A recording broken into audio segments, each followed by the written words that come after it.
এক নেতার পতন, 10 নেতার অনিশ্চয়তা, গোপন হিটলিস্ট নিয়ে বিশ্বজুড়ে আলোচনা। ইরানে কি বড় রাজনৈতিক পালাবদল আসছে? মধ্যপ্রাচ্যের রাতগুলো সাধারণত নীরব হয় না, কিন্তু এবার তেহরানের আকাশে যে শব্দ উঠেছিল তা শুধু বিস্ফোরণের ছিল না, তা ছিল ইতিহাসের মোড় ঘোরার সংকেত। ভোরের অন্ধকারে একের পর এক ক্ষেপণাস্ত্র নেমে আসে ইরানের রাজধানী ও গুরুত্বপূর্ণ সামরিক স্থাপনাগুলোর উপর। কয়েক ঘন্টার মধ্যেই বিশ্বজুড়ে ছড়িয়ে পড়ে এক সংবাদ: ইরানের সর্বোচ্চ নেতা আয়াতুল্লাহ আলী খামেনি আর জীবিত নেই। একটি নেতৃত্বের অবসান, কিন্তু গল্প এখানেই শেষ নয়, বরং এখান থেকেই শুরু হয়েছে আরো বড় প্রশ্ন। এটি কি কেবল একটি সামরিক অভিযান, নাকি ইরানের ক্ষমতার কাঠামো ভেঙে নতুন বাস্তবতা তৈরির পরিকল্পনা?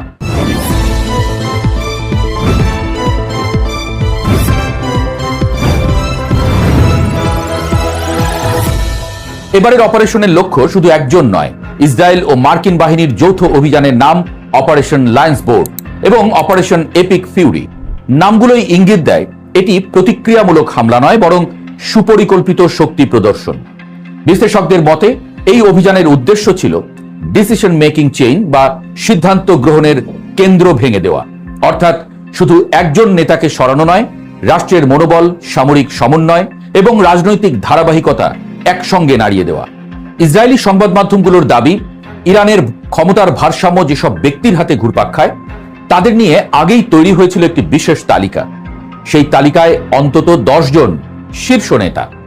প্রথম ধাক্কায় কয়েকজন ইতোমধ্যেই দৃশ্যপট থেকে সরে গেছেন বলে দাবি করা হচ্ছে। কেন নেতৃত্বই লক্ষ্য? আধুনিক যুদ্ধ আর শুধু সীমান্ত দখলের লড়াই নয়, এখন যুদ্ধ হয় কাঠামোর বিরুদ্ধে। যদি নেতৃত্ব বিভ্রান্ত হয়, কমান্ড চেইন দুর্বল হয়, তাহলে শক্তিশালী সেনাবাহিনীও কার্যত অচল হয়ে যেতে পারে।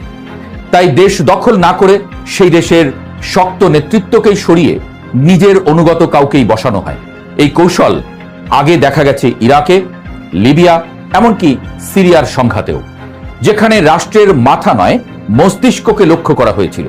এবার ইরানের ক্ষেত্রেও একই সূত্র প্রয়োগ করা হয়েছে বলে মনে করছেন প্রতিরক্ষা বিশ্লেষকরা। এখন কারা আছেন সেই মৃত্যু তালিকায়? অনেক বড় প্রশ্ন। বিশ্লেষণ অনুযায়ী সবচেয়ে গুরুত্বপূর্ণ নামগুলোর মধ্যে আছেন প্রেসিডেন্ট মাসুদ পেজেশকিয়ান। সাম্প্রতিক নির্বাচনে ক্ষমতায় আসা এই নেতা আন্তর্জাতিক সম্পর্ক এবং সামরিক আধুনিকীকরণ দুই ক্ষেত্রেই প্রভাবশালী হয়ে উঠেছিলেন। তার কার্যালয় ও বাসভবন লক্ষ্য করে হামলা চালানো হলেও তিনি অল্পের জন্য নিরাপদে সরে যেতে সক্ষম হন। বর্তমানে তাকে গোপন স্থানে রাখা হয়েছে বলে ধারণা করা হয়।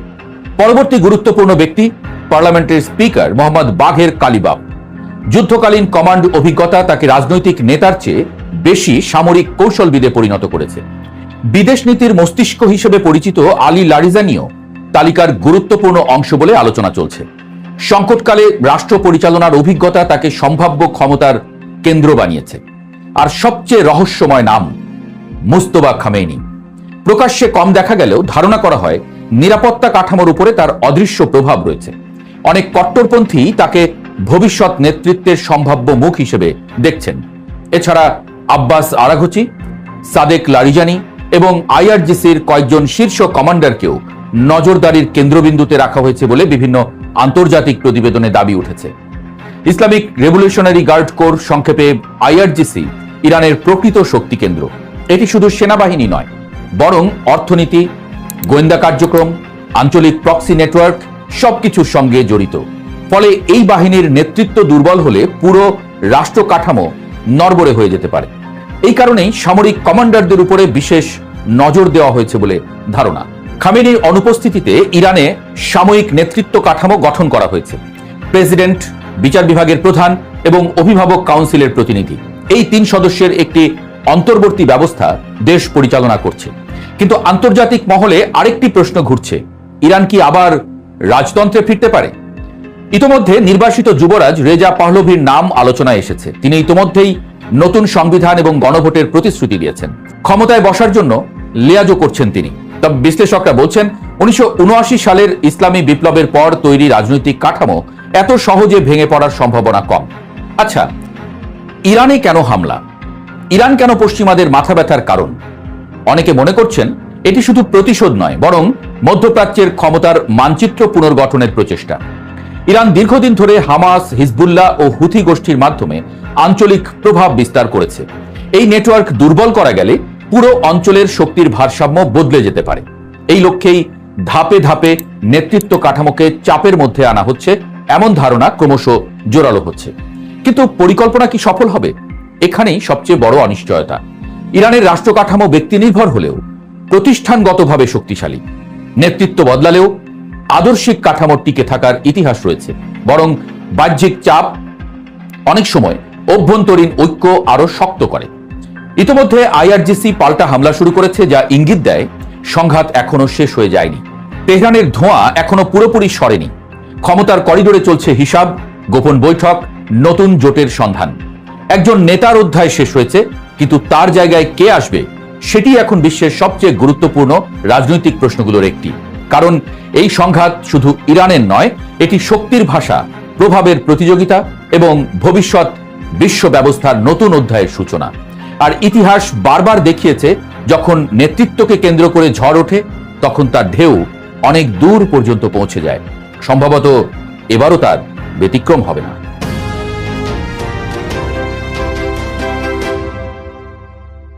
অন্তরালের খবর নিয়ে ক্যালকাটা ডায়ালগস থেকে মনোজ দাস। কিছুক্ষণ আগে, কয়েক ঘন্টা আগে, ইরানের রেভলিউশনারি গার্ডস এক বিজ্ঞপ্তি দিয়ে জানিয়েছে যে তাদের মিসাইল আক্রমণে প্রধানমন্ত্রী নেতানিয়াহু ও 4 জন ইসরায়েলি সেনা কমান্ডার নিহত হয়েছেন। বিশ্বের বিভিন্ন দেশের মিডিয়া, বিশেষ করে সোশ্যাল মিডিয়া এবং ইউটিউব চ্যানেল এই খবরটি নিয়ে ব্যাপকভাবে পোস্ট দিয়েছে। প্রশ্ন খবরটির সত্যতা নিয়ে। খবরের উৎস আগেই বলেছি, ইরানের রেভলিউশনারি গার্ডস কোর বা আইআরজিসি। গত শনিবার তেহরানে ইসরায়েলি বোমায় ইরানের সর্বোচ্চ ধর্মীয় নেতা আয়াতুল্লাহ খামেনেই সহ বেশ কয়েকজন ইরানি কমান্ডারের নিহত হওয়ার পর ইরান বলেছিল খুব তাড়াতাড়ি এই হত্যার বদলা নেবে তারা। আর তার 48 ঘন্টা কাটতে না কাটতে ইরানের বিপ্লবী বাহিনীর এই ঘোষণা, তারা নেতানিয়াহুকে মেরে ফেলেছে। তাকে একা মারেনি, সঙ্গে আরো কয়েকজন ইসরায়েলি কমান্ডার তারা মারা গেছেন। সুতরাং বিপ্লবী বাহিনীর এই ঘোষণার প্রেক্ষিতে খবরের সত্যতা থাকতে পারে এমন একটি ধারণা ছড়িয়ে পড়ে চতুর্দিকে, একেবারে দাবানলের মতো। প্রথমে প্রচারিত হয় খবরটা কোনো যাচাই না করেই ইরানের রেভলিউশনারি গার্ডসের ঘোষণার প্রেক্ষিতে, ফলে বিভ্রান্তি ছড়ায় সে কারণে যে সত্যিই কি ঘটেছে।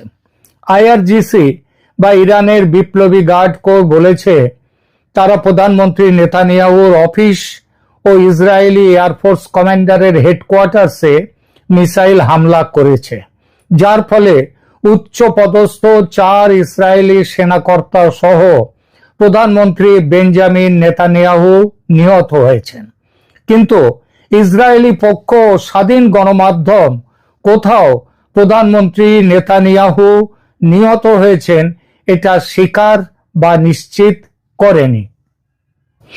দ্য টাইমস অফ ইসরায়েল তারা জানাচ্ছে, নিউজ পোর্টাল, তাদের সংবাদপত্র ইসরায়েলের খুব বিখ্যাত সংবাদ মাধ্যম, তারা লিখছে, তাদের খবরের হেডলাইন হচ্ছে ইরান গার্ডস ক্লেম দে টার্গেটেড নেতানিয়াহুজ অফিস এয়ারফোর্স হেডকোয়ার্টার্স। এইটা হেডলাইন।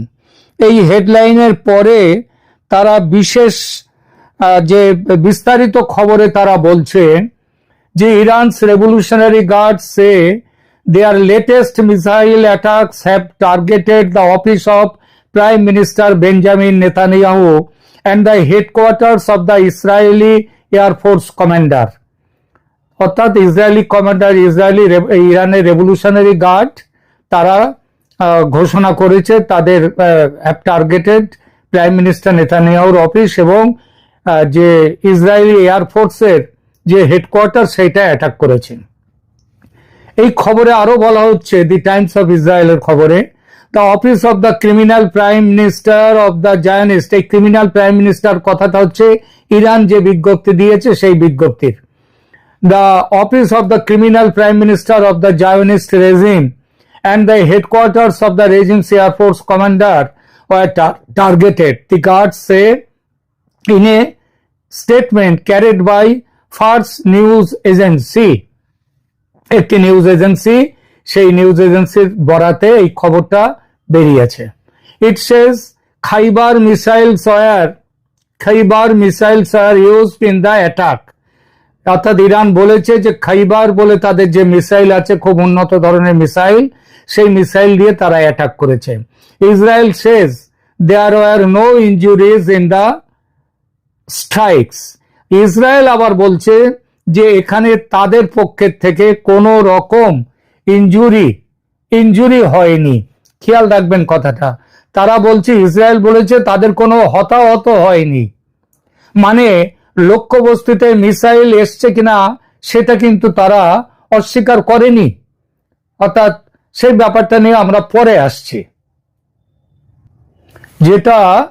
যেটা বললাম যে আইআরজিসি ইরানস রেভলিউশনারি গার্ডস কোর একটি বিবৃতিতে দাবি করেছে, তাদের বিবৃতিটা পড়ে দিলাম। তারা বলছে যে জায়নিস্ট শাসনের অপরাধী প্রধানমন্ত্রীর অফিস ও এয়ারফোর্স কমান্ডারের হেডকোয়ার্টার লক্ষ্য করে খাইবার মিসাইল নিক্ষেপ করেছে তারা। এই হামলা হচ্ছে যুক্তরাষ্ট্র ইসরায়েলের সাম্প্রতিক যৌথ আক্রমণে ইরানের সর্বোচ্চ নেতা আলী খামেনি ও কয়েকজন শীর্ষ সামরিক কমান্ডার নিহত হওয়ার পর ইরান যে পাল্টা হামলা চালাচ্ছে সেই প্রতিক্রিয়ার অংশ, সেই পাল্টা হামলার অংশ। নেতানিয়াহু কি মারা গেছেন?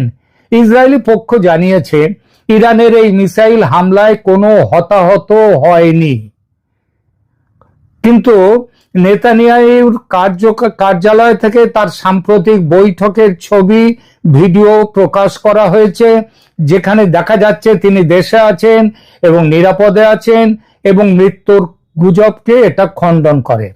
আর এক জায়গায় নেতানিয়াহু নিহত বা হত্যা টাইপের পোস্ট খুব ঘুরছে ও কিছু মিডিয়াতে, কিন্তু সেগুলোকে ভুয়া বা ভাওতা হিসাবে চিহ্নিত করা হয়েছে। বিশ্বস্ত গণমাধ্যম বা সরকারি কোনো সূত্রে নেতানিয়াহুর মৃত্যু নিশ্চিত করা হয়নি। 4 সেনা কমান্ডার নিহত, এটা কি সম্ভবত দুদিকের খবর গুলিয়ে গেছে।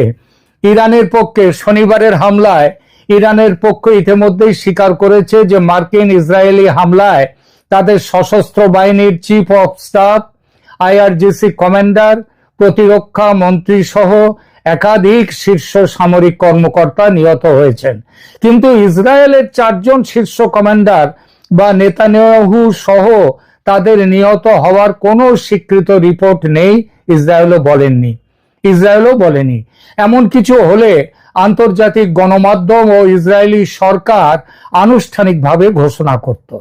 এই মুহূর্তে বিশ্বস্ত কোনো সূত্রে তাই প্রধানমন্ত্রী নেতানিয়াহু নিহত এমন খবর নেই, বরং তার জীবিত ও সক্রিয় থাকার প্রমাণই পাওয়া যাচ্ছে। প্রশ্ন তাহলেও ওঠে, এমন নিউজ ছড়ালো কেন? যা রটে তার কিছু তো ঘটে থাকে।